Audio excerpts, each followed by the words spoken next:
Welcome, everyone. We're back here, Wizards of the Couch, for episode 1. So, for those of you who thought that the previous episode was episode 1, no, that was session 0. Lies. You thought you've seen us before. Lies. Yeah, session 0. So if you saw that one, you know what you're getting into. It's just going to be some free-ranging conversation. We got an excellent guest here this evening, Jen Page, and we're just gonna. It's going to be me, Danny, Jimmy, KC, and Brian talking about all things gaming for the next hour and a half. I think we're gonna. We just want to let everybody know, just as a warning up front, it's a grown-up show. We have grown-up language. It's not too over the top, but this is not necessarily for the little kids at 9:00 on Monday night. So because we've only been on one time before, I guess introductions are in order, right, everybody? Yeah, sure. So I have no idea who any of you are. How did I get here? We sent Jen a letter on really expensive letterhead, and she responded immediately. It was gilt. It looked like something from the 1890s. We knew exactly who we were. It was the $100 bills that really and the $100 bills. Yes, the $100 bills. I didn't know you were going to bring that Why up. are we so trans? So, getting introductions out of the way, I'm Danny Grimes. I've been a pro GM at Gen Con for about 15 years. I've been running games all my life. I'm a writer and a graphic artist. I design terrain. I do a whole bunch of stuff. I'm a maker and a whiskey drinker. So I'll be drinking my lovely scotch. And I'm also going to pass it over to Jen as our guest. Jen Page, why don't you tell us a thing or two about yourself? Oh, geez. I didn't know I had to talk. Oh, God. Oh, I can tell you as well. Let me see. People might know me in the gaming community for being a bit of a genre actress. I was in Darkness Rising and Journey Quest in a movie called Project London, where I got to run around with giant robots and shoot giant guns. And let's see, I'm a cosplayer, actress, artist, all kinds of things. Love to game, always at Gen Con, other conventions, that sort of thing. Yeah, worked at Wizards of the Coast for a long time. Yeah, 13 Geek years cred, as a web designer for them. Yeah. 13 years. Yeah, Yes. I was their web designer for D&D for quite Oh, some wow. time. Yeah, and now I work for Smiteworks for, you might know their product, Fantasy Grounds. Fantasy I've heard Grounds. Yeah. I've heard of it. Fantasy Grounds in the house. Wonder who uses it on the channel here. Fantasy Grounds, love it. I'm their graphic designer, and I also help them with marketing. Right on. Cool. Okay. Thank you, Jen. And then I guess I'll just pop over to Brian real quick. Brian's an author, a game designer. You probably know him through Total Party Kill Games. He's put out a ton of stuff, and he also is kind of helps us direct everything around here. So he's kind of helping run things behind the scenes. That's what I'm supposed to be doing? Which is Yeah, I know. Hey, which answers so many questions. Not that guy. The guy Jen next got a $100 bill. I got a $1 bill. Yeah, that's right. You got a bill. You got a bill. A bill. You got a bill for several $100 bills from me. And then I'm going to jump down to Jimmy next. Jimmy is the mastermind and the chief reject over on Praetor's Rejects on Twitch TV. His channel is now helping us out big time here on Wizards of the Couch, and you can check him out. When do we check you out? When you Monday. run? Whoa. Well, we're When going to don't talk you about check that him out? tonight too. For this Okay, good. channel We'll and get my back to that. We'll channel. get back to Yes. that. Yep. And then the evil mastermind, Matt, KC, he's the guy with the black couch behind, or the green couch on the black background behind him. He owns Kobold Con. If you ever make it out to the middle of this great country, you can Nice. attend You Kobold Con. And he also runs the Blackwood Society. We publish all sorts of role-playing related content, run stuff at conventions where, Organized play, yeah. Matt sets all that stuff, organized play platform for all sorts of games. So I guess, are we ready to get rolling? Is everybody? Let's do this. Tell anybody I what you're don't know. Should we film? Okay. Should we do a show? I don't. Yeah, I'm ready. I'm ready to roll forward. Okay, Did so anybody change their mind at the last minute? Because I feel like there's an opportunity right now. Jimmy just gotta gets go. out, and walks out, throws down the cans, and No, he's gone. guys. Yeah, I'm out. Okay, so I think this is probably a larger issue, and it's one of the things I was really glad that we got Jen on the show today.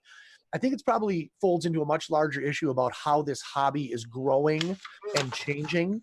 And for those of us who've been around for a long time in various roles, I've been on like the side of it where I've been just consuming it and making my own stuff. So I don't have probably the same insider thoughts that everybody else will have. But I see a lot more participation in gaming from people of all sorts, color, creed, gender, all of that. And I think that somebody like Jen, who's been involved in gaming in many different aspects, I'm curious what you think about, the current representation of women specifically in gaming, not only at the table or running games, which I've seen plenty more of at these conventions lately, specifically GaryCon and GameholeCon, but also involved in the business side. So pick that apart however you want. Like, what are your thoughts about just seeing more women at conventions, seeing more women participating in the game just in any role? Right. Well, I think it's really great how mainstream gaming has become and geekdom in general. It's really become something that, with people growing up and being exposed to it, they don't even realize that there was a time where people didn't outwardly say they gamed and things like that, right? Oh yeah. For sure. Mainstream and to be a part of something that people don't even have that contrast is really great to see. And I think, on the ground level, from just like your personal gaming circle or the people you come in contact with, I've always kind of seen it as, I've always had other girls in my group and, people from all walks of life, people who are, married, have kids, don't, that sort of thing, younger, older.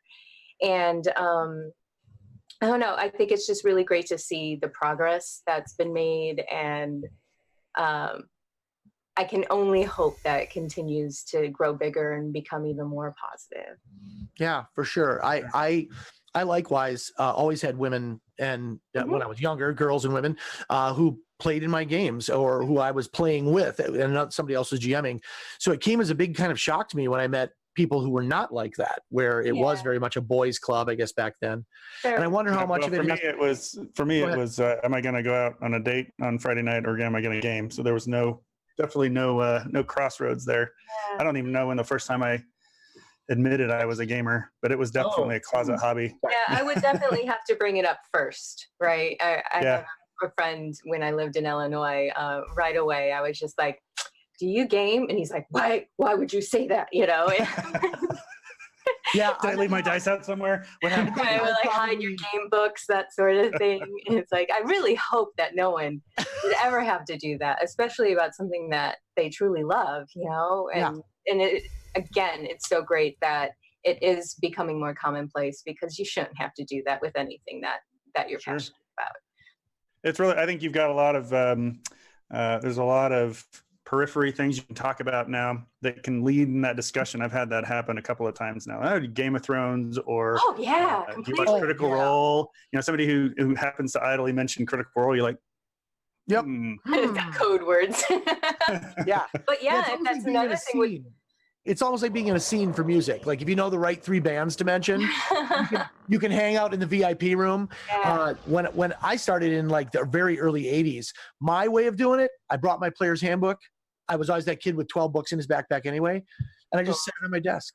Yeah, perfect. During class. And then everybody else in the room was like, oh, okay. And people who didn't care, and people who did know were like, right up. Danny, you bring up an amazing documentary. point. I don't know if people today, like the young kids today who have PDFs and tablets, understand the struggle that we had. Wait. I have back injuries. I still have back injuries. Right? We used to have every splat book and try and carry it around in like a sports duffel bag, camouflage the fact that we're gamers. And then we'd be walking like this. And actually the availability of the books. We went to conventions. We're going to talk about conventions a little bit later in this episode, but going to conventions to get the book, because not just because it was being released there, but because that's the only place where they had every book, and you could backfill your catalog. Or having your books maybe stolen, borrowed. That's a drag. That's a drag. Horror stories about people, Magic the Gathering cards that have been, stolen out of their car or whatever, and you're like, $10,000 worth of cards. Yeah. What were they doing in your car? Yeah. Nerd. Yeah. So just to, I'll just tell one final miniature anecdote. We had a guy about Magic. He came into our Call of Cthulhu ground about 1:00 in the morning. Our games run real late. And he comes in, he's just this dude. He's got his backpack on, his headphones. He's just kind of bopping in the corner. And we're all like pretty old school Cthulhu gamers, right? But we're like, whatever, he's looking for a place to land. He's sipping his mixed drink. Afterwards, he goes, "Can I play tomorrow night?" And I was like, "Sure, man, whatever." He goes, "I don't have a ticket." I said, "I don't give a fuck. That's fine." And he then proceeds to say that his backpack has $30,000 worth of Magic the Gathering cards in it. That this is just how he makes money. He hasn't loved doing it for like 3 years, but he just comes to conventions. And he brought up the point. He says, "You never leave your cards anywhere, Right. ever. You don't leave them in your room because people know that it's money. So he said it was really weird. And then he came the next night, and he was an awesome role player. Great. So Great. it was. You never know how you're going to be exposed to people in those situations. But he was probably one of those jerks that played blue decks. So Yeah, those guys. Always ruining my game, shutting me down. mhm. So I guess kind of welded onto that question is, what is the deal from your perspective of like now this almost celebrity status of D&D? Yeah. So I went to Gamehole Con, and I had my moment with Gary Gygax in 1987, where he was smoking Chesterfields endlessly outside the field house at Parkside, and I got to hang out with him. I get it that there's a little bit of fandom, right? But you could not meet these people. It was difficult to meet these people. They all have handlers, which I get. I understand why that has to be. But like, what 'Cause guys like you, Danny. is that? You're ruining Excuse it me, for sir. Excuse me. I'd just like to tell you my ideal for a novel. everyone. Yeah, exactly. For 3 hours. And I've got it all broken into 700 pages. So I'm just curious what you think of, is this the beginning? Is this going to kind of peak out? Like there's only so many Joe Manganiellos, there's only so many Vin Diesels, Yeah. or is this going to become part of like an acting cred? Like, I don't know. I think I'm with a lot of people where I'm kind of holding my breath to see where this goes, because if it just gets too celebrity fixed and too Hollywood, it almost feels like, it's becoming, not corporate, but it feels like we're losing something there, Disingenuous. and it's Disingenuous. about being relatable and just enjoying the game. It isn't about some A-list person is gaming, and it's cool. Obviously it's cool if they really love it and they found this niche that they can be a part of and really enjoy that experience. But if it's just like, who's the next celebrity that we can hire to run this game for us, then it's like, that breaks my heart a little bit. So I'm kind of waiting to see where it goes. But as it is now, it's like, more power to you. If you love this and you're here because this is your dream job and you're finally getting to do it and really spread the word about something you love, go for it. But I do kind of worry about if it's just gonna, everyone's gonna have the next, gaming show or something like that. And it's like, I hope it stays genuine. so that kind of segs into the idea that is Matt Mercer like ruining your D&D game, right? By being so good. I think people often conflate production value with quality, right? These things all look good, but are they good? And it's the internet, right? Everything has this magnified lens on the internet and in social media, and you're always going to find the people complaining too. It's like, gosh, if he's a good DM, don't be intimidated by that. Be inspired. Yeah, Right. be inspired by it. Yeah, for sure. No matter what, we have to give him some credit for bringing so many people into the hobby, to making an entertainment venue, if you will, that took people who'd always wondered about Dungeons and Dragons, always wondered about role playing, and allowed them to spectate and then indulge their curiosity and pick up the books and get into the hobby. And that's fantastic. I would hate to think that anyone's going to ruin it just because they need to find something to complain about. It's like, come on. Maybe gaming or you don't. Maybe the real question though is when I sense that people that are a lot younger than me I don't know how many people are on this, That's a lot. but Yeah. I play with I'm so much younger than you. I play in a youth group. So I run a youth group game, and they are much more attuned to the performance of it. Mm. They appreciate lack of risk so they can explore without risk. Like they're really not interested in killing campaigns. They're interested in discovery campaigns like Numenera. So I sometimes wonder if this thing with Mercer I think he's wonderful. I've met him. He's a great guy. But I wonder if part of it is this idea that there's a faction of people that are like, these games got to be old school, and he's ruining it for us because he's presenting a whole other way of gaming. This is what I mean about the modern face of gaming. The modern face of gaming is not one thing anymore. Right. Well, then don't game that way. If you don't want Right. It's all about your own gaming group, and enjoy it for what it is, and don't feel threatened by it. Yeah, I think it would be really cool to do an episode upcoming where we really talk about all the different ways that people run and play and what their expectations are and why they might be. I find that honestly the most fascinating thing about this era of D&D is just all the different beautiful weirdos that like I finally get to interact with, and they're even in amongst a group of people who are a little bit shy and maybe don't want to put it all out there. There are people that are they're on fire, and I just find that really cool. I'm glad it's happening. It's really cool that there's something for everyone, So I have to finally ask you this. Odd Tonic. I did not know about Odd Tonic before We're new.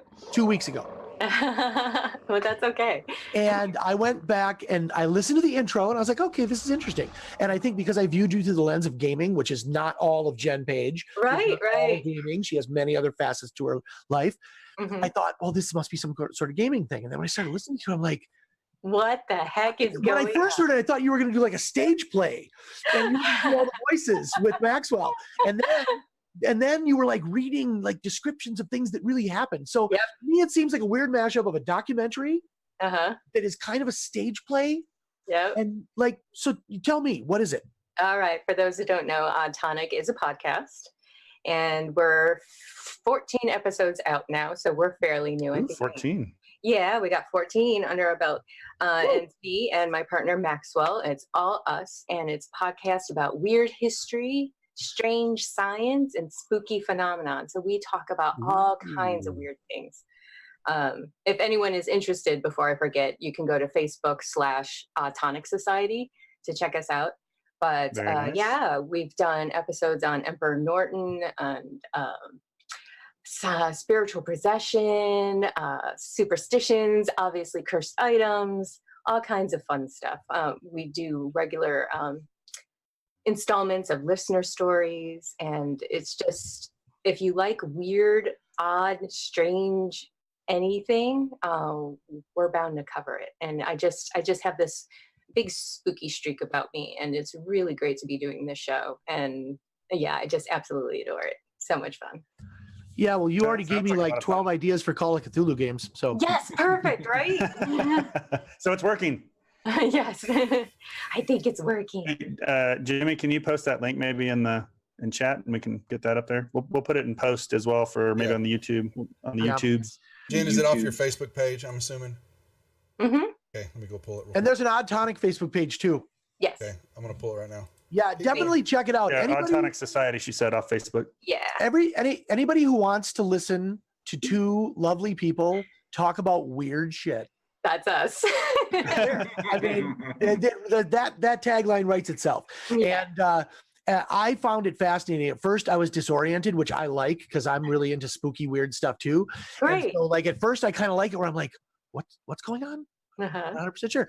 But then once I really started delving into it, I thought it was really an interesting presentation. And your like chemistry back and forth with Maxwell is just, people got to go listen to it. I can't describe it beyond that. Thank you so much. Yeah, it's really good. For no other reason, there's somebody named Maxwell on there. I mean, it screams like Call of Cthulhu creepy stuff. Yeah, exactly. So now the one thing you and I have in common is we have run Call of Cthulhu games at conventions. Mm-hmm. So can you, now we probably have different experiences with that, but how did you because I understand you're more of a player, less of a GM. Yes. I am. In fact, the only games I've ever run have been at conventions as a DM, which is a crazy way to start, right? Yeah, that's deep end. Yeah, right. Jump right into the Playing for Viper's Den. strangers at a convention. But yeah, I have played in Call of Cthulhu games for years, and just being a guest at conventions, the convention will ask you, well, is there anything you want to do and that sort of thing. And yeah, I've done screenings for movies and things like that, but I do love to game. And it just always seemed easier what if I ran a game instead of just popping into someone else's game? And Sure. Usually I have months in advance, and I like to write my own single shot campaigns. Wow. Yeah. Okay, cool. Yeah. So not only do I run a game, I design the campaign as well, and specifically for conventions, so they can wrap up in 2 or 3 hours. That's a big challenge. That's a And big good challenge. luck getting into one of Jen Page's games. They go out very, very quickly. Yes. That's sweet. I'd Yeah, like to it's funny too, Jen, that apparently at Gen Con at least, Call of Cthulhu is like the most popular requested game. Oh, it's so fun. It's just Which somebody told me is because Is people that can't right? find local games. They can't find anybody to play at home. Oh yeah, I believe that. True, Sure. which is weird. We all have to meet up one day and realize that this is a thing. But I Cthulhu love it because, Cthulhu-Con. you roll if you piss yourself. To roll to see if you can, or you go insane, or the pressure's kind of off because you kind of assume you're gonna die. Yes. Right. Yes. Yeah. Yeah, for sure. You might as well enjoy the ride. Yeah, but we haven't talked about this yet, but what I love about gaming is just how cinematic it can be, and that's Oh, yeah. the actor in me. So when I run these campaigns, like I bring period music, 1920s jazz. I want candles on the table. I want props. Everyone gets a prop. So it just starts to feel a little bit more real, and just There really may or may not be build up- wine involved. Oh God, I hope so. And just really kind of set that mood, and it's just such an emotionally intensive game and you want to be creeped out, you want to be scared, and I think Cthulhu especially really appeals to that LARPy aesthetic, yeah, but not quite as completely immersive as most LARP skit. yeah. Exactly. Yeah, and I'll like suss out my players at the table. Like if I have a player who, in one of the games, the player plays a policeman whose son has gone missing. So I'll figure out who in the group is actually a parent, and give them that role. Ooh, I'm psychologically bad. That's awesome. That's great. I had in one of my games, one of the props was an iPad. Hmm. And so one of the people game played was about 18 years old. And I said, you don't do much in this game except look at your iPad. And there's 3 things that could trigger you. If those things don't trigger you, you pretty much just have to sit there for 6 hours. And he goes, I will totally do that. And he goes, but can I use my own iPad? And I said, yeah, for sure. So he swaps out the prop and he sat there and just surfed for like 4 hours before something happened that he had to react to. Wow. It was the most amazing background acting I'd ever seen in my life. Yeah, it's good that he didn't miss his. Yeah, good he didn't miss it. He didn't miss it. He was into it the whole time. It was really weird. So I don't know, Jen, do you have any more time to spend to chat with us tonight? I can give you a couple more minutes. Okay, cool. So, I think kind of the whole, our whole next part of this was talking about like new blood in the hobby, just in terms of like how to define some terms for people so that they kind of understand the people that they're dealing with. Like right now their 5e player is a pretty broad category. You could be playing a lot of different things if you're a 5e D&D player. So, but then you hear about people who play old school gaming. You hear about the dreaded grognards. You hear about, like all these Watch out, different someone on our terms. channel now. Yeah. So Everybody's backyard gaming. Jay's around here Everybody somewhere. slowly turns toward Jimmy. Put down my dice. Jimmy does have a real detailed Fantasy Grounds layout, though. So Mhm. much props to Jimmy. But I like the epochs of gaming that I've gone through all of them except for that very, very, very early one. And to me, I guess I just want to have a talk about like what is the difference between modern gaming and old school, aside from maybe a little more emphasis on the narrative and things like that. I mean, and why do you think that appeals to different people? I mean, I get that's just yeah. place I would start. Well, I think that hopefully, you get into gaming for a certain reason. You're going to gravitate towards it, and find the group that meshes with what you want to do, right? So if you're just hack and slaying through everything, hopefully you can find a group that really enjoys doing that together, and it can be daunting to think, gosh, where do I start? But gosh, there's streams like this, there's YouTube videos, there's, everything, so many things that you can research on your own, blogs, that sort of thing, to just figure out what resonates with you, because there isn't any right or wrong, right? So you shouldn't really be intimidated. So hopefully people can kind of ask questions, look around, maybe go to a convention and just hang around and watch some games, mingle, just see what people are doing. And That seems daunting to me. That seems daunting, like going to a convention to figure it out. Oh, Like, just checking it out. Right. Yeah, but I'm just saying, like, for me, I'd be like, whoa, I don't know if I want to do that. I want to, like, there's never been an era where we had participants that weren't playing either. Mhm. We have that now. We have. Oh yeah, people just stand there and watch, or gosh, more people say that they watch gaming than actually participate in it now with all the streams, which is crazy. Mhm. yeah. You know what, guys? We talked just a couple minutes ago about the right way to play a game, but I think when people are just learning, obviously they don't know. They're just doing what they think that the game is about.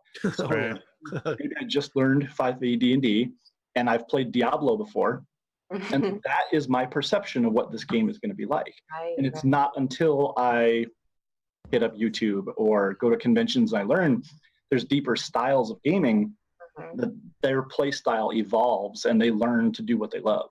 Maybe it is just hack and slash. Yeah. Maybe it's deep role For playing. sure. I've got just as an aside, my two oldest kids, 10 and 8.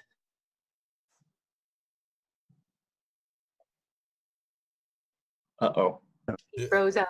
You froze, He's man. no, Boy, I you froze. My internet connection is unstable, it says. Oh, Am I wow. back? 10 and 8. Am I back?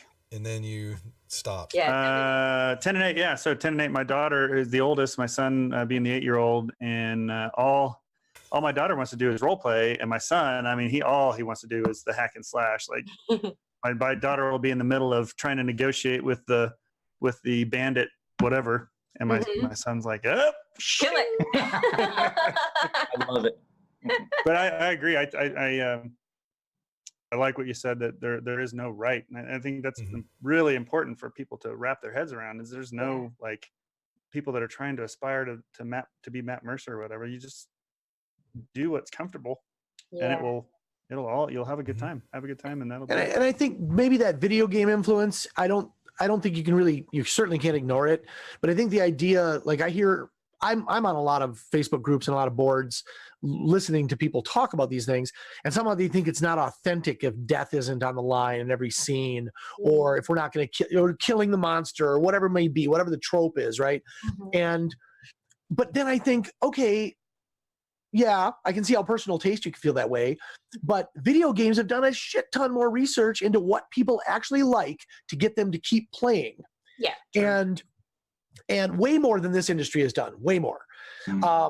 And the end result of that was loot crates. So maybe we don't want to follow that model too quickly, but just the idea that people want to propel forward. They designed 5e so that you're going to hit 60% of the time, because nobody likes to miss all the time, right? Unless you're playing Pathfinder. Cthulhu. Yeah. Cthulhu, the expectation's different. My gun jams. If your gun doesn't jam at least once during the game, like you're not playing. If you don't Cthulhu. run away, you're not making a good decision. Exactly. What are some good video games that are emotional horror that could lead you to playing Call of Cthulhu and having fun?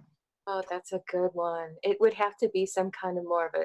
I was just thinking as we talked, gaming is so much more of a sandbox experience than a narrative, because you can go so many different ways, and that's kind of one of the great things about it is because it's such a big sandbox with a little bit of kitty litter that you can take it however you want to go. And it is human nature to want to know the answers and to be right and then defend it to the core because your brain made a decision. but really, especially if you're learning, that's not how you learn. So if you're really just getting into gaming now, just try and keep an open mind and don't worry so much about the free fall. You'll land somewhere. True. Yeah, for sure, for sure. Well, hey, Jen, I just want to say thank you so much for taking time tonight. Yeah, It was great to absolutely. actually get to meet you. Mhm. And anytime you're at Gen Con and you're looking for that like 9 to 2 a.m. dripping with horror, lots of props, music, the whole 9 yards, we'll invite you up. You always have a seat Okay. at the table. I'll bring some wine. And, There you Yeah, go. there'll be drinks are always provided, but you can always bring your own. So I'll I bring hear you're that not cursed bottle. going to be at you're not going to make it to Gen Con this year. Is that right? No, Where not can this we see year. you next? Let's see. I had my eye on Dragon Con this year, but I just Ooh, don't hey, me think too. I'm gonna be able to do that. Mm. It's a little up in the air this year. Usually it's tied to whatever film I'm promoting, and next year for sure we'll be promoting Chaldea, Peter Atkinson project.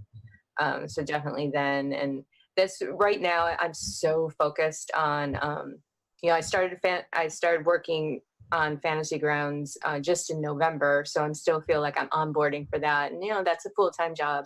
And Yeah. then when I'm not working, then it's all tonic. So and we're just in development still right now. We're building up that production value, and so it's kind of that's my focus this year. But we'll branch out and eventually I'll see the light of day again. Right on. Right on. I believe Jen once said that she was going to host a gaming convention of her own. Gen Con. Con, yes.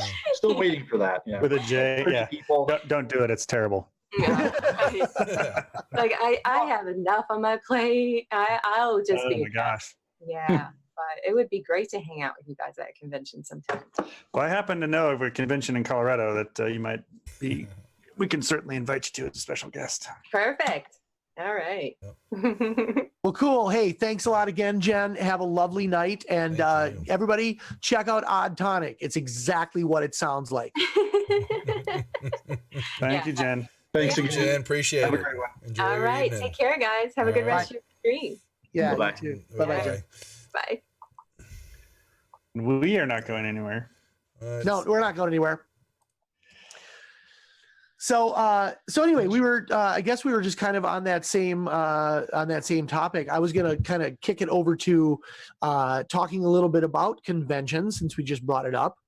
A lot of people out there hear about this hobby through hearing about conventions, and there's definitely a convention mentality, a collector mentality around comic books and a lot of other things. So I think there's a pretty wide exposure to the idea of going somewhere, seeing your people, hanging out, being able to buy stuff, all that kind of stuff that goes on at conventions. And conventions vary widely in terms of scope and size. Gen Con for our industry is certainly the biggest, right? Origins Enormous. is how big is Origins? I don't know. Somebody on the stream now. It's Like it's 40 pretty big. It's 40,000 yeah, people, maybe? 40. I would guess 30 to 40. I remember when Gen Con and Origins were pretty much the same Mhm. size, and they were just they both covered one half of the year, that kind of thing. Mhm. So anyway, let's just talk a little bit about well, Matt, you own a convention. What what I hear. is 18,000 last year. Oh, 18, really? 18,000. I 18,600. think that So there was Gen Con has way outpaced them. a while back they joined up for 3 or 4 years, right? They did Gen Con Origins back in the early 90s, I want to say. And maybe that was because they were trying to build basically what Gen Con has finally turned into, which is too big for Indianapolis.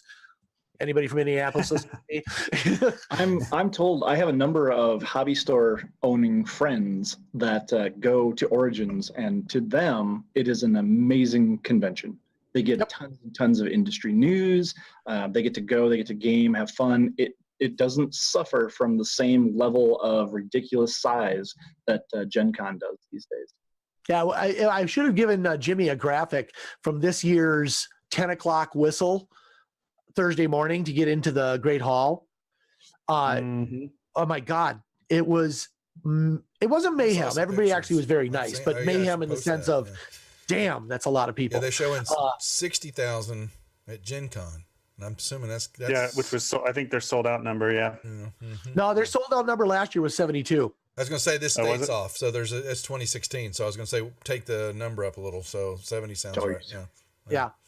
And they think 80 this year because they're going to get more space, but I don't know how many more hotels. So anyway, all those people who are watching are now saying, what are these guys even talking about? So let's back it up, back the truck That up. will not be a new thing. Yeah, That's that will not be a new thing episode. or something we're going to fix. I get those blank stares every time I talk to anybody, so it's fine. I'm used to it. Exactly. So a gaming convention is a huge gathering of industry people and gamers getting together to play games that they may not necessarily get to play other places. They're following a particular GM or a particular series. They want to get the latest thing. And they just want to meet the people that they've met through gaming, again, that they maybe only see at these shows, right? It's an adult sleepover. It's an adult sleepover, Mhm. which brings us to rule number 1. Early secure your living accommodations. Mhm. When you're at a convention, one of the things that is not provided in the ticket is any place to stay or sleep or anything like that. So you got to take care of that stuff early, because these shows get announced, maybe like Gen Con being the biggest one, they get announced in August. You have to have your hotel by January 12th. Be like Matt and get Every B&B. venue is different. You have some smaller shows in decent sized cities where there's plenty of accommodations nearby, all the way up to Gen Con where you have to play the Hunger Games in order to get a hotel. And I play that game every year, and he is not wrong. My wife actually plays that game because she's way more savage than I am. So in a lot of these places too, you'll either be staying so close to the convention. If it's a smaller convention, they'll have a hotel nearby, or you're going to be in the middle of a big city and you're going to have the ability to get on public transportation and things like that. So actually getting around at conventions isn't typically too bad. Right. But then what to expect, what are you going to do at a convention? Like, let's just go down the horn here. Brian, why don't you start it off and go right down. What do you, when you I go do to at conventions. aside from work, if you're going for pleasure, what is it that you're going there to do? What do you want to do while you're there? For me, I'm anxious to hear this answer because I still haven't quite figured it out. I haven't either. I'm honestly asking. so for me, a lot of it is getting to test out certain games that I've always wanted to play and not had the time to play. And I'm sure that's the same for many, many people. Like, okay, I'm going to go to a convention and, oh my God, someone is running Rob Schwalb's Shadow of the Demon Lord. Okay, it sure sounds cool, looks amazing, but none of my friends own it. No one I know is playing it. So here's that perfect opportunity to test it out. Then you say, oh my gosh, it was just everything that I wanted. And even better if you can get Rob Schwalb to run it. But, now you've actually kind of taken that game for a test drive, and you might decide to purchase it, run it for your home games.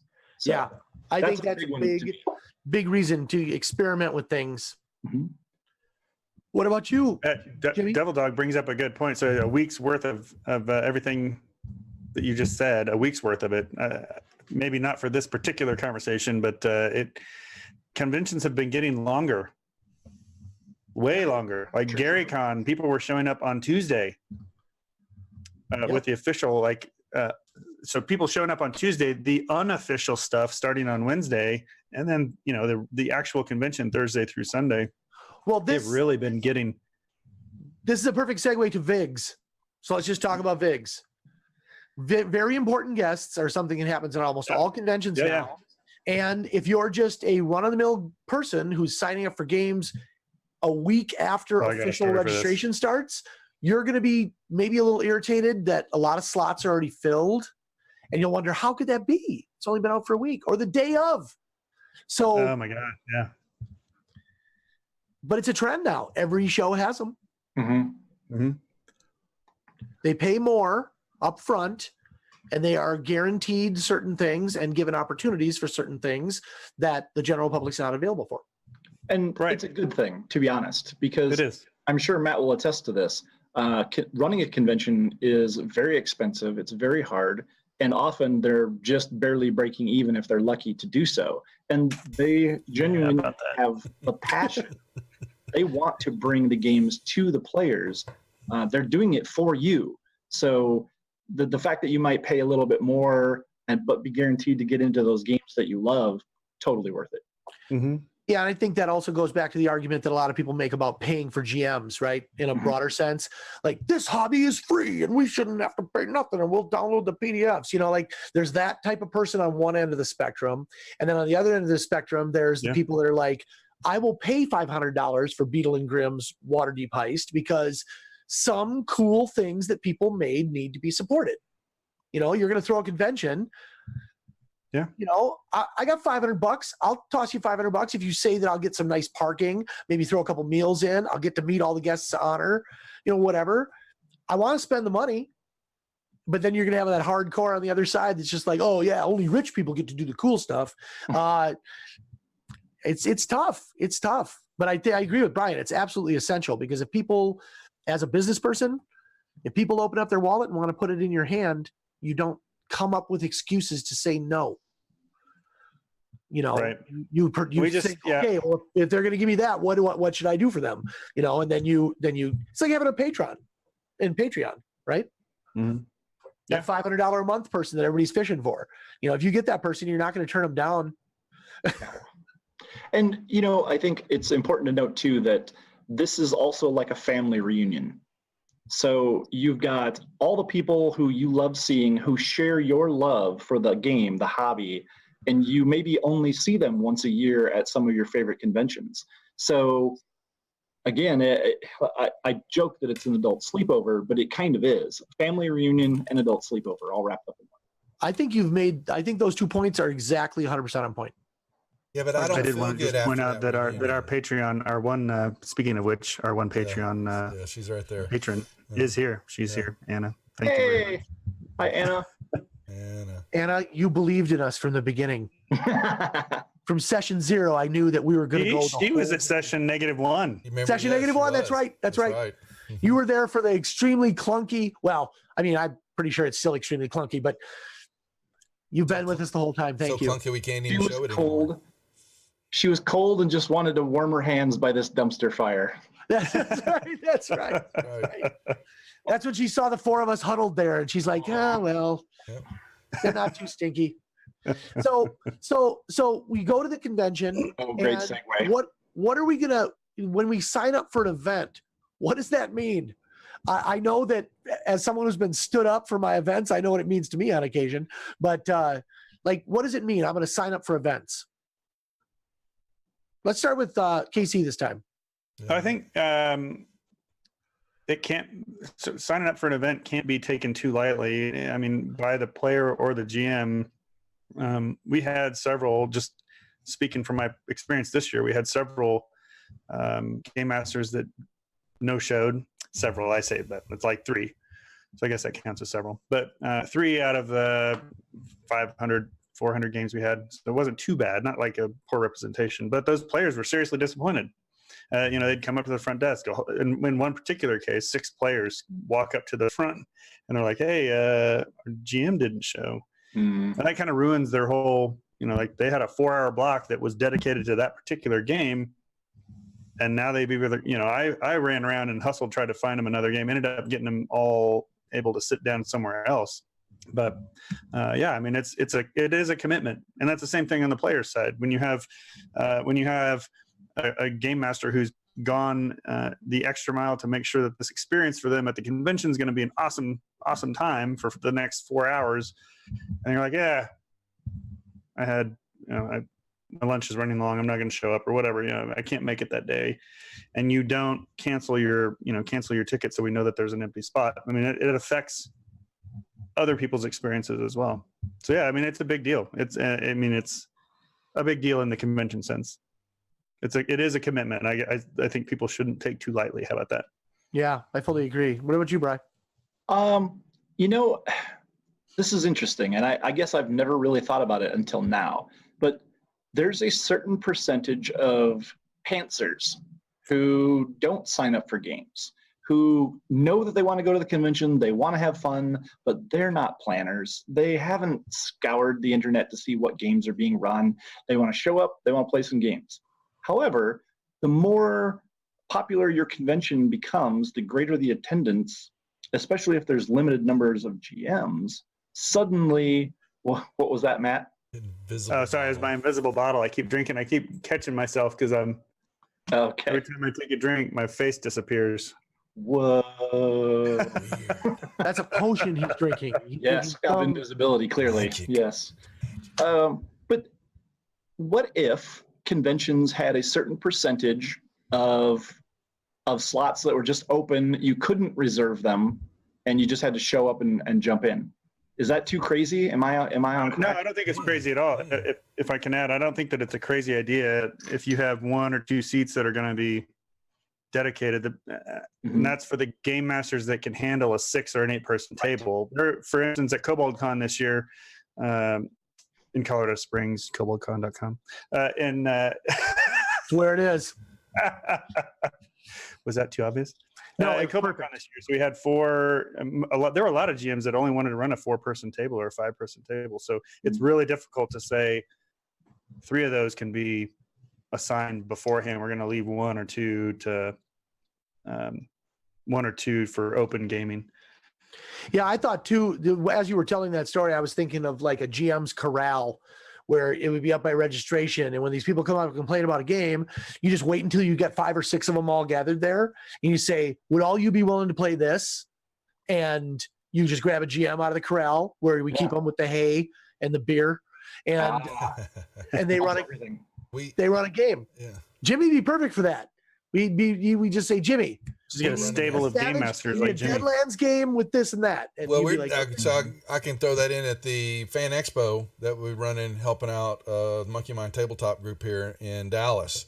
They are running games now. It's mainly a Fan Expo, and so it's meeting all the famous people they bring in, but they've started getting the game, and so they've put 2 GMs sitting at a table, and people will walk in, and there'll be, you want to play a game? Come on over here and start the game up. And these people are, oh, we didn't even know this was going on, and it's constantly going on. And those tables were more exciting to watch than the regular people that were playing, and that were the AL, all the AL stuff. Right. I'm not bashing AL, but the newbies coming in there saying, we've heard about it, we want to play.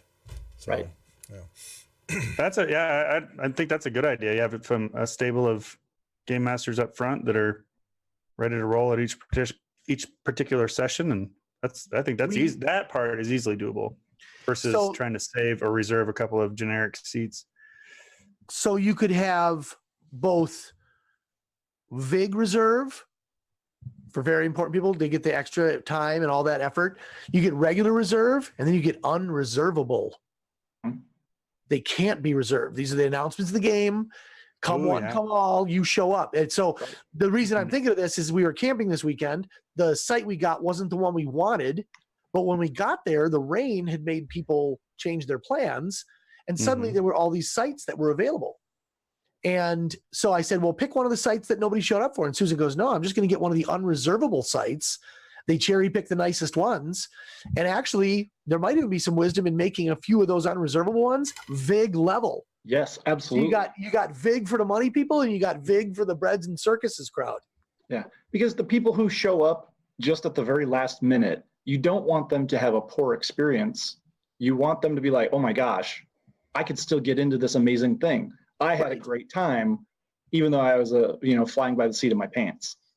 I think we're onto something. Yeah. My horror That's story genius. from I like that a lot, especially for Sure. VIGs. So the reverse VIG, Matt, make a note. Reverse You heard it VIG. here- Got You it. heard it here first.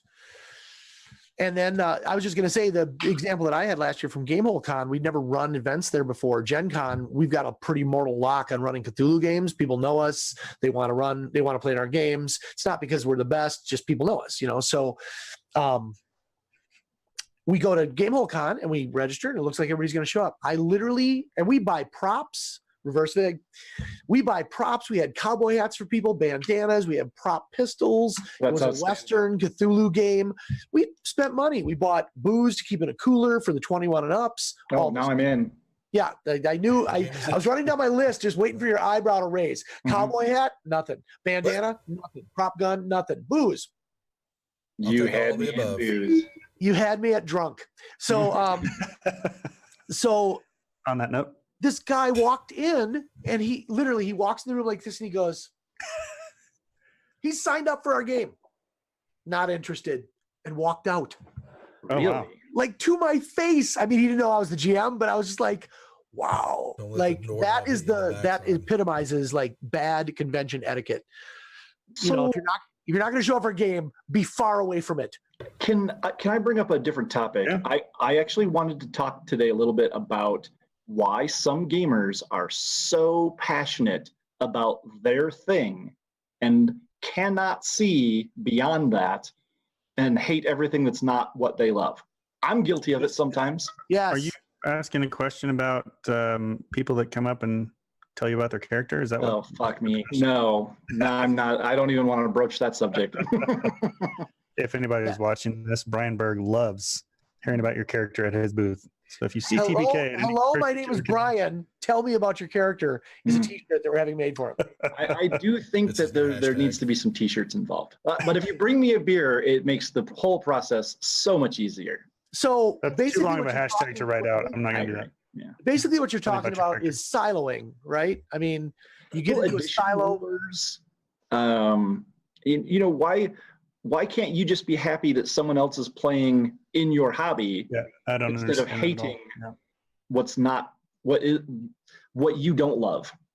I suspect that just short answer, from me anyway, I suspect you can stop that question at why can't you just be happy? No. There are people for whom You're a dick. happiness is a niche, and there's people for whom happiness is expansive. Mhm. I want more different, beautiful weirdos around me all the time. I want to Yeah. talk about gaming. I want to play more games. I want to run more games. I want to read more books about games and about woodworking and motorcycles and Formula One. And I mean, the list goes on. But there are people for whom that is just not true.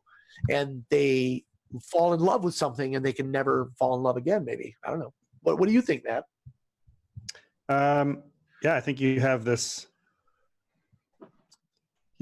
misconception, and Jen talked about it already. You have this misconception of what right looks like, Mhm. and people are just completely unwilling. There is a class of gamer that is completely unwilling to look outside that box, and I mean it is ridiculous.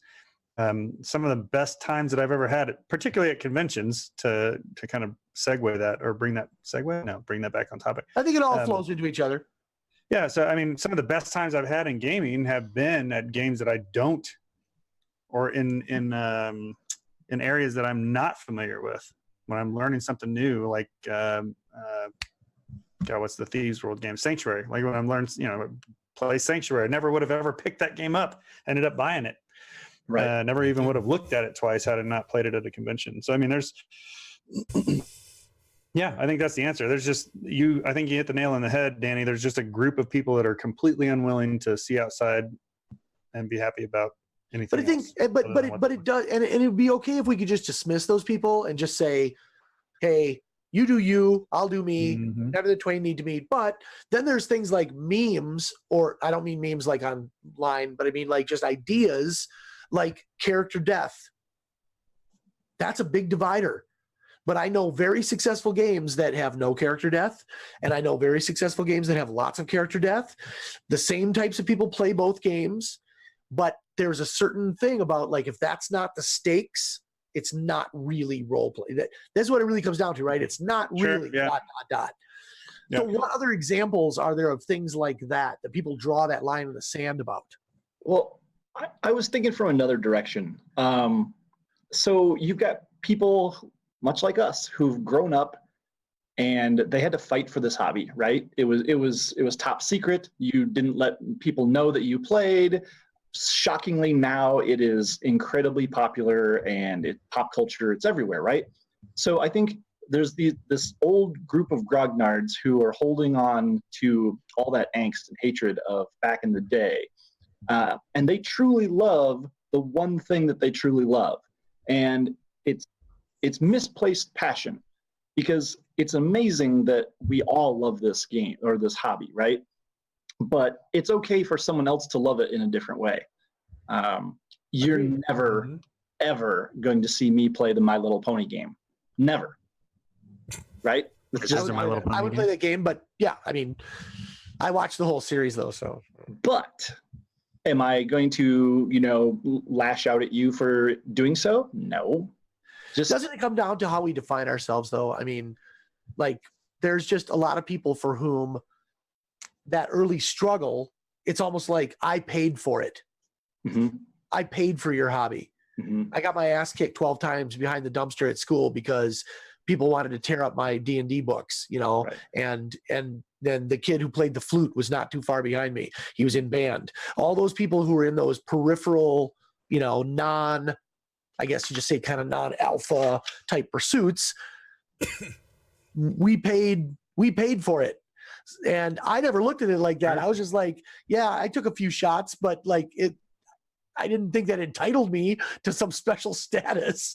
I was just like, I don't want to hang around with you anymore. You punch So people. many people do that. They wear that, badge on their sleeve of, oh, I played 0 edition D&D. I played 1st edition D&D. Cool. So did many of us. It doesn't make Yes. you cool. It doesn't make you amazing. Love what you love. And that's Yeah. okay. Jay, also- make sure we've got some old grognards that are on here. We're not talking about you and your channel, so I just want to make sure. So Yeah, if you those guys actually self-define as a go out of the way to grognard, try to put the 2. They play a lot of 1, 2E, and they do bring the 5E in too. So we're not talking about everybody. But yeah, that's I true. think there's there is a little bit of we talked about defining it. I don't think we ever actually did define what your in your head a grognard is. oh, Did we ever officially define that? No, we didn't.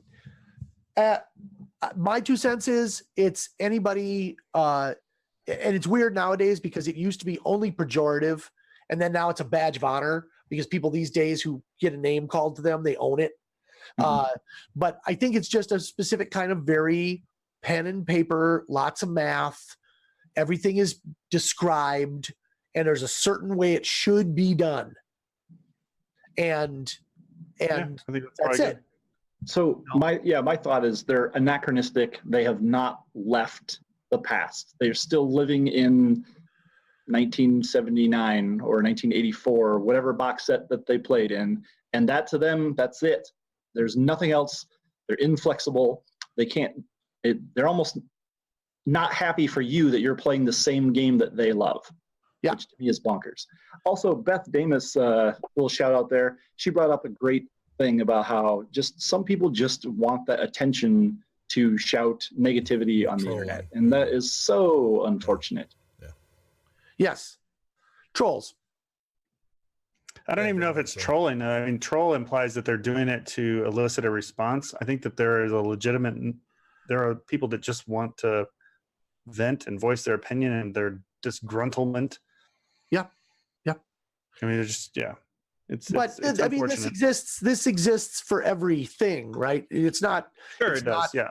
you Yep. know, there's a guy pulls up his mint 66 Chevelle, guy pulls up his mint 65 Chevelle, and they look at each other with hatred, because that's all the difference it takes, for some people to say that's a piece of shit and that's a good one, so. But we have to be careful, I think, because let's take a Star Wars movie, for instance. Oh God. Okay. And see, already it's getting controversial. You can't take just any one, though. Pick the right one, Brian. Better name I'm going the to right pick one that doesn't exist. Okay.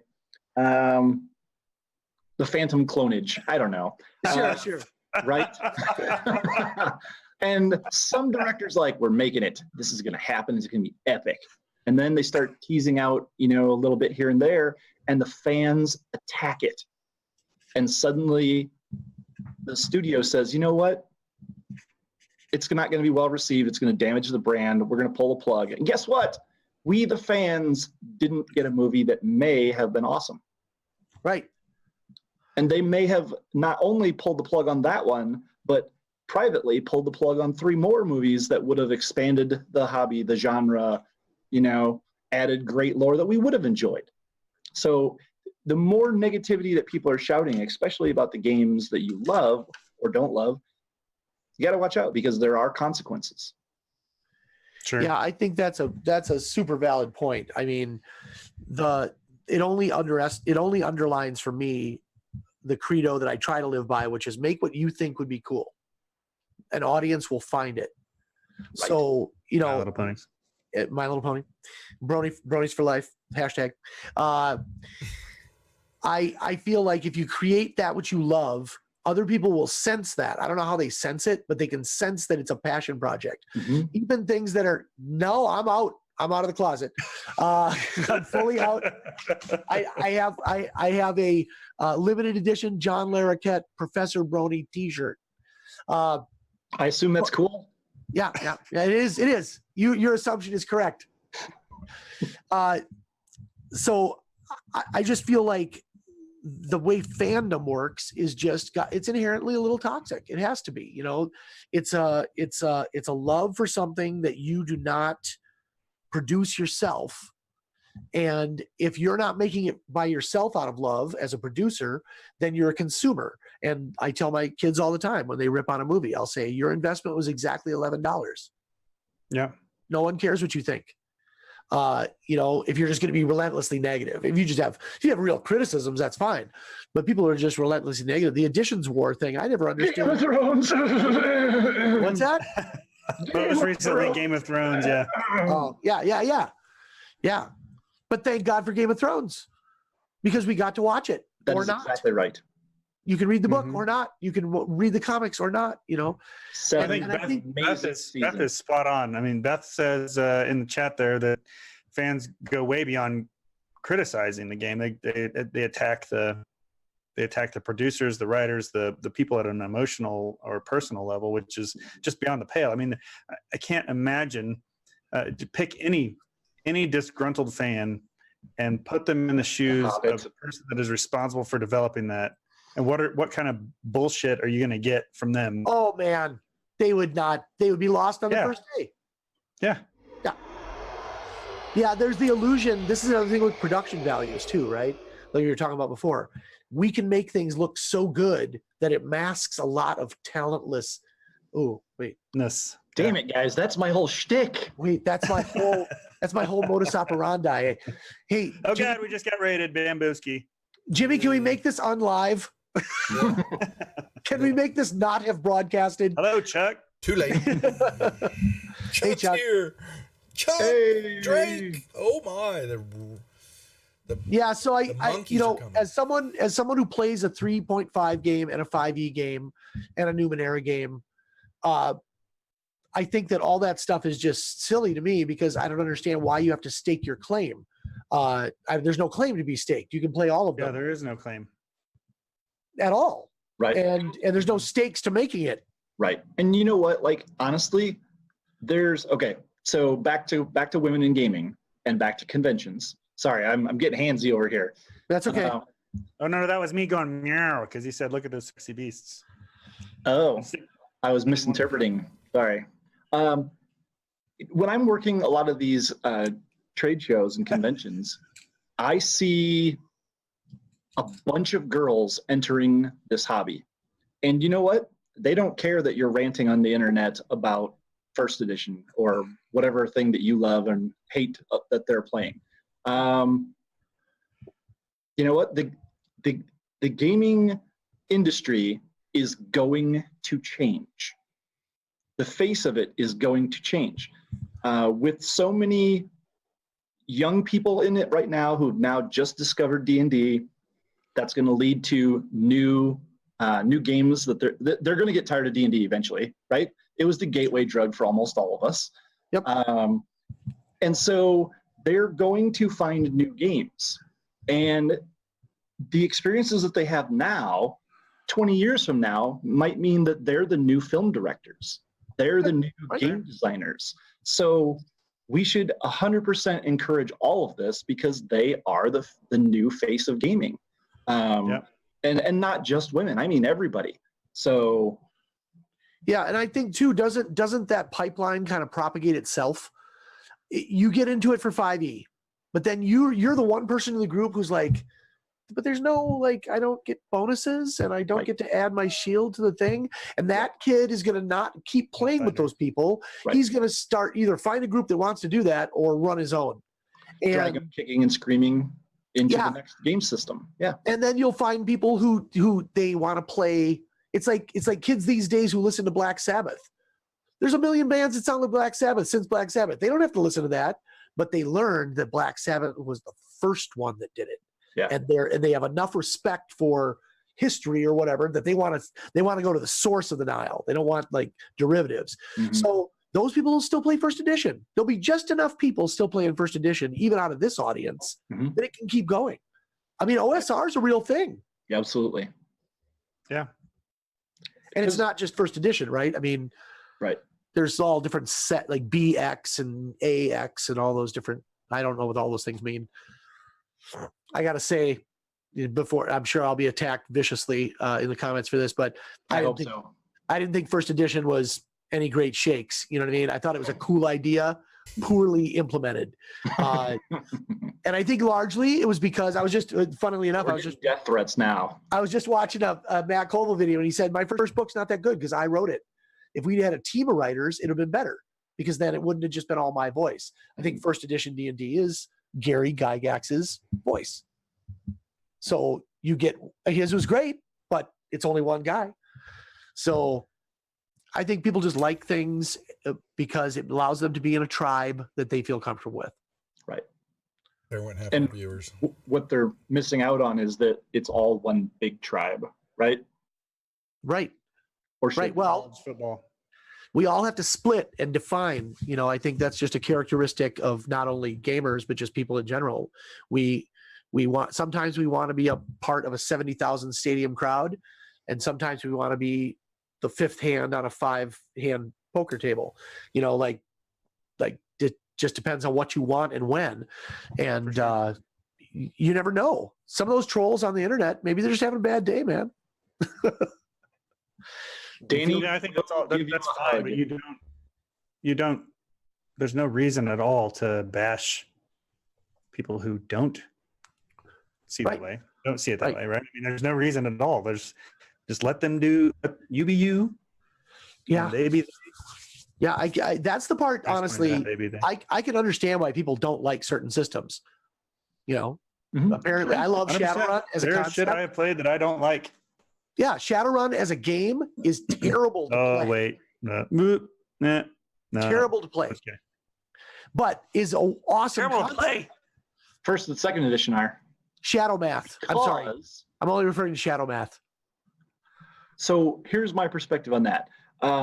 At the time it was released, amazing, right? However, as an industry, as a hobby and a fandom, our expectations have changed over time, right? So the things that we thought were amazing then, we've learned there are better ways to do things. Right. So I'm looking at you, second edition, right? Preach it. So I don't think that there are terrible games because once upon a time we loved them, right? Rifts. But yeah, GURPS. sure, our GURPS. expectations change, and then that fuels new games, new additions. So this brings up an interesting thing. I think a big divide that people have is the just roll with it and let's see where it all ends up versus the let's stop and make sure that we're not making mistakes. So I have both kinds of players in my game. I run a game that's very like just roll with it. But I definitely have had to either retrain or just get people to agree to disagree with keeping it loose. A lot of people want to know every bonus they get and how does it stack. And for them, that's their jam. I am constantly challenged by how to have both those people at my table. And a lot of the common wisdom I see on groups these days is, well, just ask that player to leave. That You see one. wisdom in forums. Yeah, well, yeah. I mean, the wisdom That's a bit of a the crowd, stretch, buddy. the wisdom of the crowd, such as it is. You know, this is what I see people saying. It's like, well, let's just have a conversation with the character, and if they don't fit well, maybe they need to find another game. Which I get, you know, that's fine. But it seems like as a GM, I just figure it out. I don't ever tell anybody to leave, ever, unless they're just a dick, and unrepentantly so after multiple warnings. I just don't know really, how do you fold all that in? How do you tell a new GM how to work that problem? Because that's a tough one. You Yeah, only got it's 3 funny. people You want to see- play.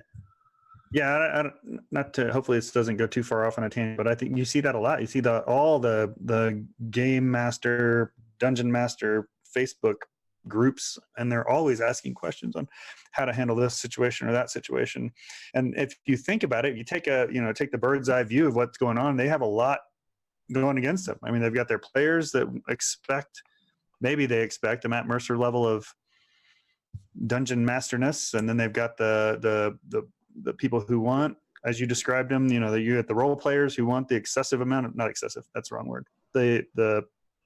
They want their primary experience to be role playing, and then you've got the guys that all want the mechanics and the dice. And so there's a lot there. Yeah, it's a tough road to hoe. Especially if you're not experienced. Yeah, right. How So do you- it's easy to see where those questions come out. Yeah. Now, Jimmy, what's your experience with that? You've run games for a long time. Like Mhm. you've got 5 people, and you have people that join you online. So you don't necessarily know these people, right? Mhm. In the sense of like being close friends, live around Yeah. the block. Close personal friends, not. I mean, I haven't made them online, but yes, the correct. Right, right. Yeah, the answer is yes. That I would don't imply really he know has them. close Yeah, personal friends. yeah. Yeah, I don't. Sorry. Help me. Be my friend. Anyway, so what do you want? So what are you asking me? So you wanted how Like, I'm how do you handling- balance that act between people who want to like really take the stage and people who are like calculating their THACO? Ooh. Well, yeah, that's right. That's right. It has been what there's most definitely, you've got to throw a little bit at them in the beginning of both sides, and you see where the group will head to fairly quickly. Don't leave THACO alone. We're talking 5e, but hey, we've got some elders that like their THACO now, so I'm gonna stand up for it. Anna, help me out here, and Jay, and so yeah, are you gonna with online? We talked about last time is that it's more geared. You've got the maps, and so it's easier for them to get into throwing the tokens up there, rolling the dice, and doing the action inside the scenario. And now I have really enjoyed these last few modules that have come out and running them because they have opened that world up some. So they've pulled out what y'all are talking about, your box text. That's gone away now. And now we have just the scenario, and I've got to now draw that for them and then let them figure it out. I could ask like Devil Dog, we're talking about on the Deadlands on Monday night. That's a ton of role playing, and I am juggling and trying to bring that game out and learn it more in that scenario and the role playing, because it's hard for me to get them, and they want to do that, but I've got to get my mind around it where I'm just using the D&D side and just throw the dice and start killing things. So Now, to reference a previous episode, that is the beauty of session 0. Set those expectations. Set those expectations. Yeah. Right? mhm. Yep. But still, how do you? Yes, great. Everybody agrees, but then you still have to execute. So And no matter how much role playing I throw at the character sometime or the action part, and they wanted there's always that, where's that middle ground? And then sometimes you think you've got it in one move and the train has left the tracks now, Yeah, what for the sure. hell? that's exactly what I'm talking about. Yeah. So, but after a while, these games that I'm running are not. I'll run like the Lost Mines. Okay, that's a pretty set standard couple of months gameplay, and Yep. you're done. Yep. Okay. The bigger modules, or I've taken them over 2 modules, like I've done with the Tuesday group. We went from Waterdeep Dragon Heist now into Mad Mage. I know them. I've only got 2 new players, so I'm learning them. But the other ones I know what they like. I know what they're good at, and I know what curveballs to throw them. And Right. so that has helped bring them out of their box. So This just hearing Speaking of Jimmy talk box. about this, I watched him run at conventions too. And so for the people out there who might be thinking, well, it sounds like he really runs it by the numbers. No, he's got a whole thing going on, but it comes down to he's organized about it, right? And it gave me a really interesting idea that on our channel, it's probably not a bad idea for us to have a couple of games that are run in Fantasy Grounds, for example, which we already have. Jimmy does that great. We'll have the times later on at the end of the show. we're gonna talk But about I would love to run something that's just pure theater of the mind. There's no maps. There's none of that Easy. stuff. Just to show that you can do, and maybe it could be fun, maybe after Gen Con when we're not quite so busy, you run Fan Delver or whatever in Fantasy Grounds, and I'll run it not in Fantasy Grounds. No props, no Ooh, nothing. challenge. Not Yeah. a challenge, really. More just like, hey, these are 2 sides. Show of that the- it can be done. page. Yeah. So that people don't have to feel that you need to have Matt Mercer. I'm not as talented as Matt Mercer, but I'm probably Or just as about as good at GM. I'm just not as talented with the other things he's talented with. But I don't think that I don't think he thinks he's the world's best GM. But I think he knows how to perform in a way that is very appealing and is a lot of fun to watch. And So you guys are right too. I mean, it all depends upon your group and what they enjoy. And again, we talked about this before, it can vary between the game master and the players what's enjoyable. I'm running Curse of Strahd right now, and I am lucky because yes, my group is very, very happy with that style of game. It also happens to be exactly what I love running: moody, dark, brooding, with some savage, scary. You moody? What? Yeah. Wow, I lost my train of thought. this is a test. Yeah, this is a train of thought test that we put each other through every week. Strahd, you love running Strahd. I ran out of cards, or I do #moody. But no, it runs along it's the type of game you like to run. Right. And then so I don't know. I'm not going to diverge myself from that. And luckily my players already know what they're in for and signed up for it. So would you feel real challenged? That's a good running in a convention, running some Strahd. That's almost exactly what I was going to say. Yeah. So that's a good, that's a good litmus test. You're comfortable with the players that you know. Are you comfortable running that? It is much harder being a convention GM because you have to play to the audience. Here's a great example. Mm-hmm. I famously published Dark Fantasy. I do dark, brutal, scary stuff. That's my shtick, right? TPK. Right. Total Party Kill .games. But I got invited to a gaming store because they wanted to have me come run some games. And I showed up and my audience was 12 to 14. And I suddenly was like, oh God, the adventure that I was going to run is really awful. And I mean, not terrible as in a bad game, but I mean, as in like, there's some dark, messed up stuff in there. And I'm like, okay, I have no choice other than to just, roll with it and ad hoc a little bit. So I dialed it down, but I still gave the kids fun, creepy zombies. And my God, they just ate it up, So it is. You have to know your audience a little bit and be able to turn the wheel at a moment's notice at conventions because they're there to have fun. I think I play My Little Pony. You guys are really ragging on My Little Pony, man. No, we're going to get Brian to play it on air.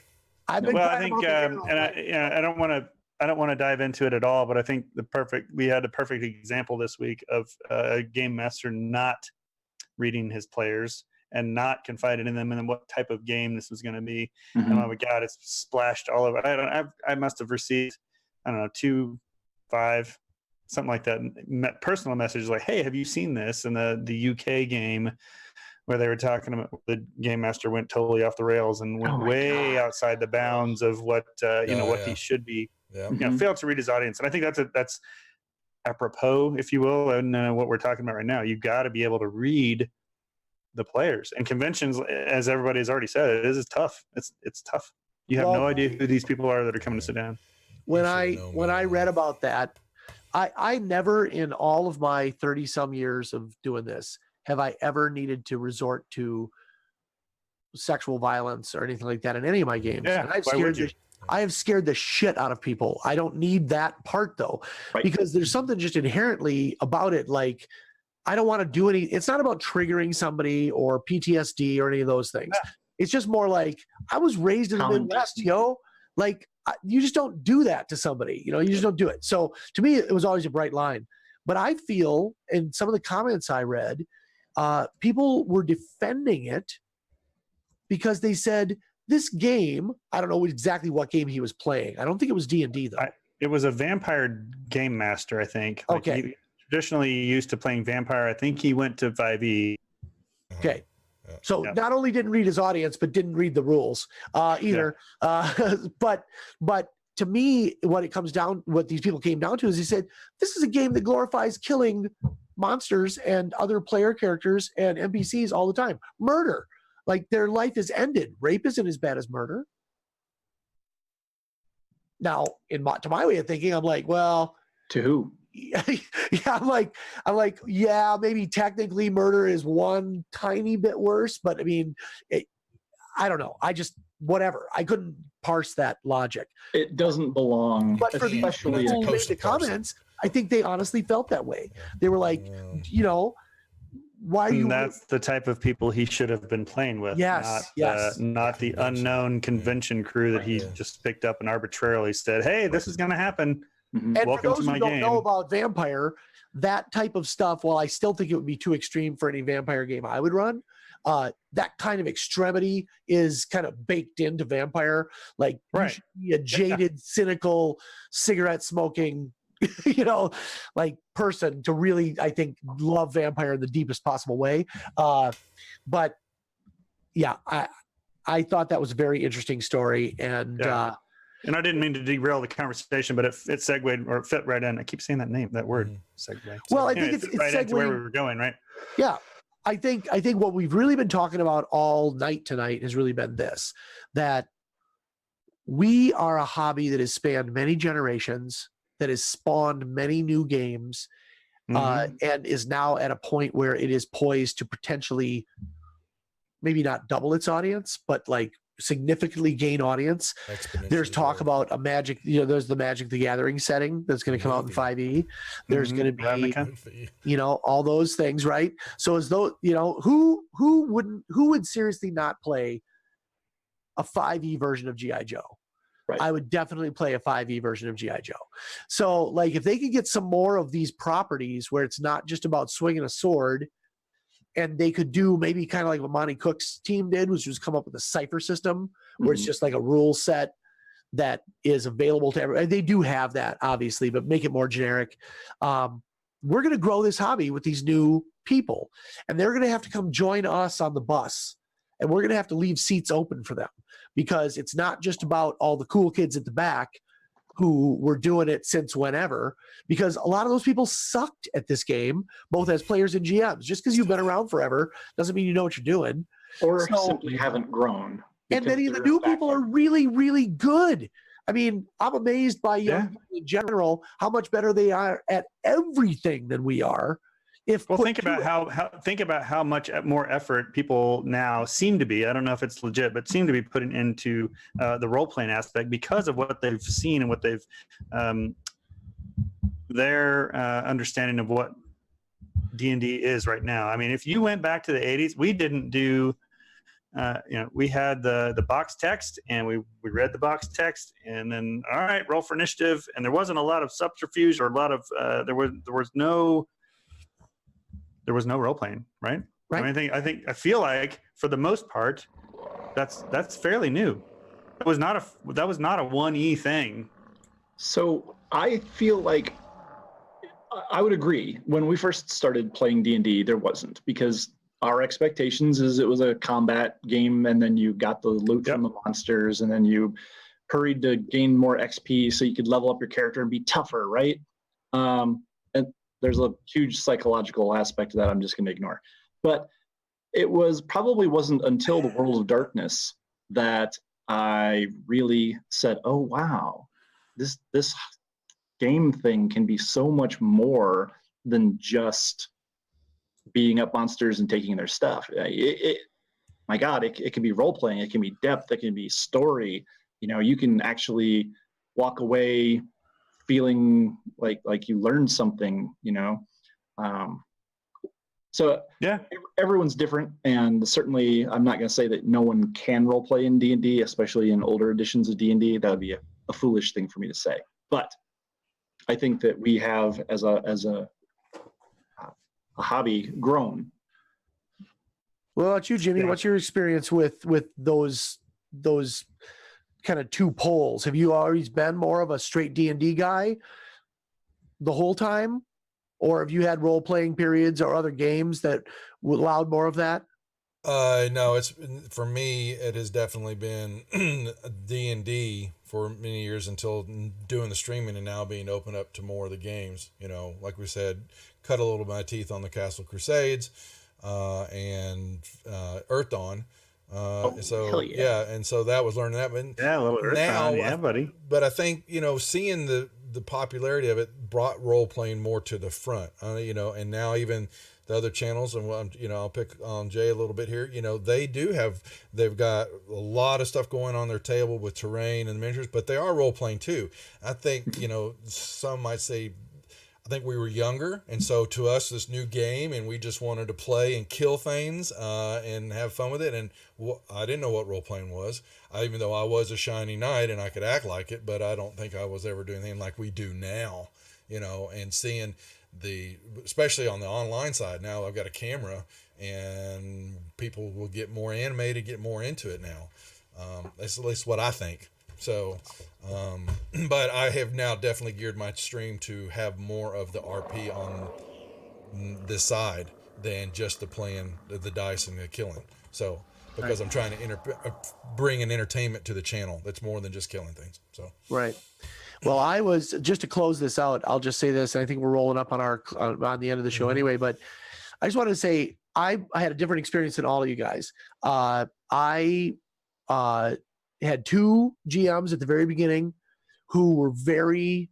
They knew all the rules. I mean, they were those guys for sure. They knew all the rules, but they really said, "I'm only going to look things up if we can't just figure it out at the table."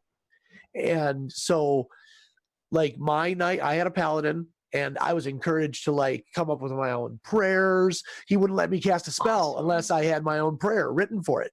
Anytime I healed somebody, I had to remember part of the healing spell by heart, or it wouldn't work. And then I had another, and he was like a chemical engineer. So he was the dude in the neighborhood who had he bought the books when he heard that we wanted to play a game. He tried to play Monopoly with us, and we were all terrible at it. So he said, we'll play a different kind of game. He bought all the books. He kept our character sheets. He is the only one who had a computer. Ooh, one of those guys. It had the dot matrix printer with the spool. Oh, yeah. Like a big part of the ritual before the game was pulling your pieces off the side of your fan fold PC sheet. And then I had this other GM who was so role playing. It just so happened that he was like just a really theatrical person, also an actor, and he never let us off the hook for any of that stuff either. And we had violent fights, we killed our dragons, and we slayed our goblins, and we did all that stuff, but it was always like the one guy said, I don't see any diplomacy on any of this. You have to have diplomacy skills, because he was a poli-sci guy.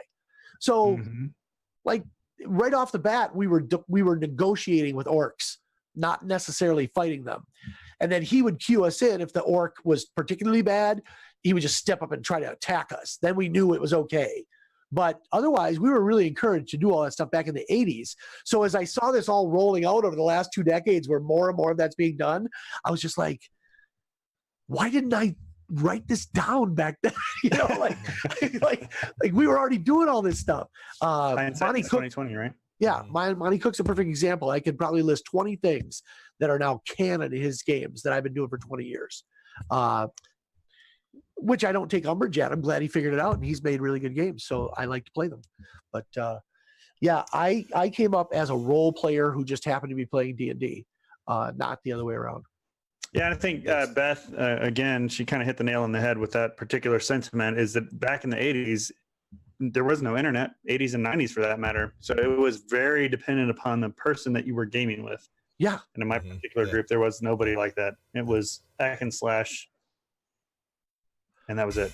And I benefited too from growing up where the convention was. Gen Con was here.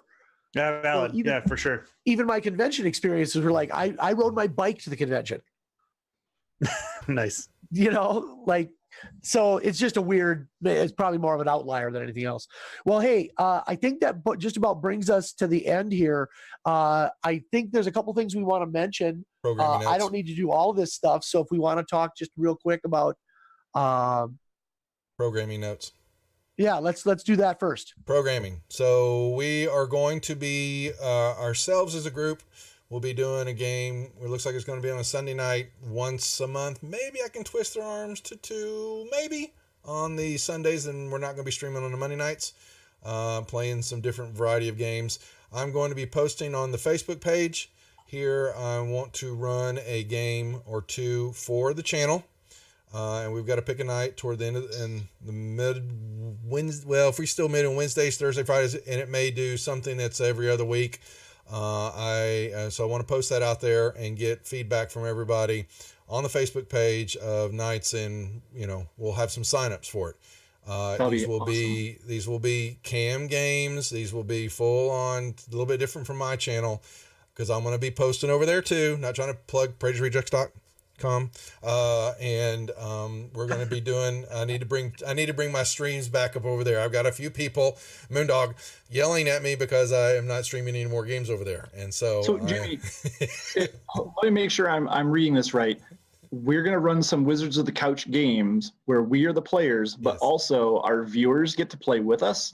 we will determine that. Yes, we're going to be, Patreon will be a spot where we will put together a set where people can come on and play with us, and other VIPs or VIGs or whatever you want to call it. Okay. So everybody's been asking, when are we going to have more programming on the channel? And I'm going to twist Danny's arm. He's been talking about it, but he's going to bring his drawing and maybe some Eating of his and other drinking. stuff over to Twitch. I'll draw things. Yes, and his woodworking and all this other fun stuff. So we're going to, Praetors I will Rejects. work my wait. Yeah. No, so that's okay. We're going to get there. Praetors Rejects is going to bring a game to the channel that's only on this channel, and then I'll have some stuff going on over on my channel too, and we will mix those up. I don't know, is Josh still sitting over here? Is Mech, are you still? He is. Oh yeah. So if y'all haven't checked out that, he has brought Zeke a Cobalt, which Matt would be happy about. Is now Love a Kobolds. recurring NPC on the Maybe you've heard. channel, and he's going to come over to the Wizards of the Coast, and he's going to play in and out of different D&D games. Wizards of the and Couch. So That's Wizards of the Couch. Wizards of the Couch. So and Praetors Rejects. So we've got a lot of programs. So look for that on the Facebook page, and we're going to start posting those up so we can get both channels going. And I was hoping to talk with Jen. I wasn't going to bug him about, because she is Fantasy Grounds, and I love her dearly. I want a female. For 2 years I streamed an all-female game, and I want one on the channel. And I'm going to. Well, we've got a number of Yes. great females So- who are watching the show, who are connected to the industry. They would We're be gonna reach super out fun to to them. have. Expect the email and the Facebook post from me, because I want to get back to that, and we need to have one. So, all right, that's my So spot. do we have something to say about Sea King's Malice? We do. Yes, we So do. let me post the Yes. link quick. So everybody knows that the Sinister Secrets of Saltmarsh is out for 5th edition. Great module back in the day too. Absolutely. But if you are into aquatic adventures, our friend Alex Kammer, who runs Gamehole Con, just released the Sea King's Malice. And I'm going to double check the Kickstarter page here real quick. I believe it's still running. Yes, It is. He's got another couple weeks, I think. Yep, you've got 9 days to Well-funded. go to support this amazing book where you tackle Sahagin. I wanted to make sure I pronounced that correctly. I know Sahagin. Squaggin. Sahuagin? Sahagin. So, Squaggin. Squaw. Yeah. It's Sawagan, but Brian, some post that call link it again. him. Would you, I'm Brian, sorry, what? post that link again? You got modded out because you Oh. weren't a mod on the channel. Sorry. Who modded me nobody. out? Yo, Brian, you got modded out. Let's go down. Boom. There you go. There. Thank you. That is the link. Yes. Oh my God, that's a Go check link. it out. All right. Complete with your Facebook. You ever heard of Bitly? Yes, but not in.